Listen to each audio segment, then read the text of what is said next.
الرحمن الرحيم نحمده ونصلي على رسوله الكريم أما بعد فأعوذ بالله من الشيطان الرجيم بسم الله الرحمن الرحيم.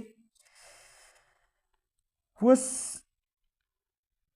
د اودس مکروهات ذکر کو چې په اوداسه کې مکروهات څو دي چې په دې سره اودس مکروه کیږي.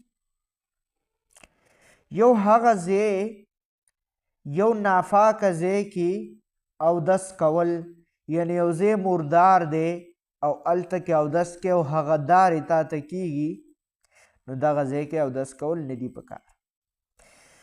دویم په ښی لاس سره پوزه صفا کول یعنی داسې په ښی لاس باندې پوزه صفا کول دا مکروه دي.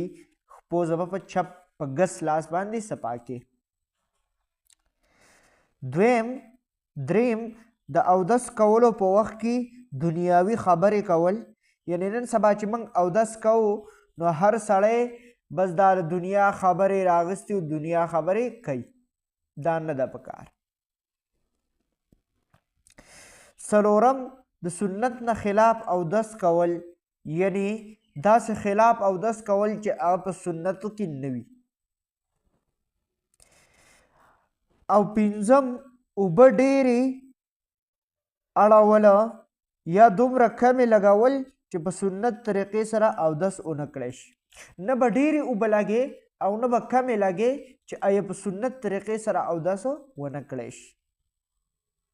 شپږم په زوره سره شړپاری کول یعنی په زوره سره مخ باندې اوبه راتل او یو شلق او شلق نو داسې نه ده پکار چې بل څوک د خواته ناستي هغه ته دارې ونه شي. په قلاره به مخ ته اوبه راچې.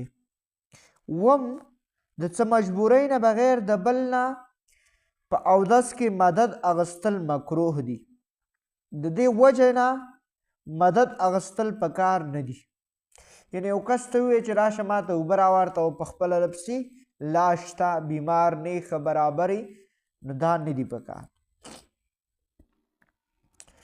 او اتم چې کله یو ځل اودس وکړو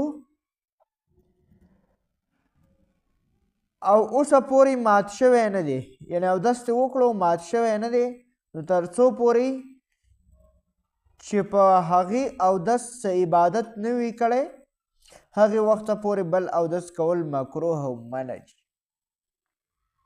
یعنی اوس دې اودس وکړو او ته بیا راشي بیا اودس کې مونځ دې پې نه دی کړی عبادت دې پې نه دی کړی بیا راشي اودس کې نو دا مکروه دي.